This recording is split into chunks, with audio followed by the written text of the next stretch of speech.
పురాతన కాలం నుండి వారసత్వ సంపదగా వస్తున్న చేనేత రంగాన్ని కాపాడుకుందామని భక్తల ఎమ్మెల్యే వాకిటి శ్రీహరి కలెక్టర్ సిక్తా పట్నాయక్ పిలుపునిచ్చారు.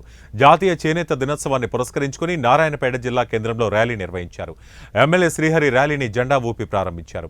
అనంతరం ఆర్డీఓ కార్యాలయంలో నిర్వహించిన కార్యక్రమంలో పాల్గొన్నారు. చేనేత వస్త్రాలు ధరించి చేనేత రంగాన్ని కాపాడుతామని ప్రతిజ్ఞ చేశారు. ఈ సందర్భంగా ఎమ్మెల్యే మాట్లాడుతూ చేనేత రంగాన్ని కార్మికులను ఆదుకునేందుకు ప్రభుత్వం అనేక కార్యక్రమాలు చేపట్టిందన్నారు. అలాంటి చేనేత పరిశ్రమకు సంబంధించినటువంటి ప్రత్యేక దినోత్సవాన్ని ఈరోజు మనం జరుపుకుంటున్నాం.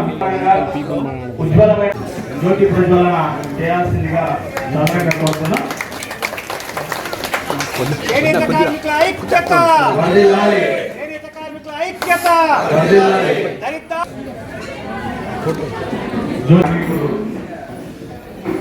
నేసినటువంటి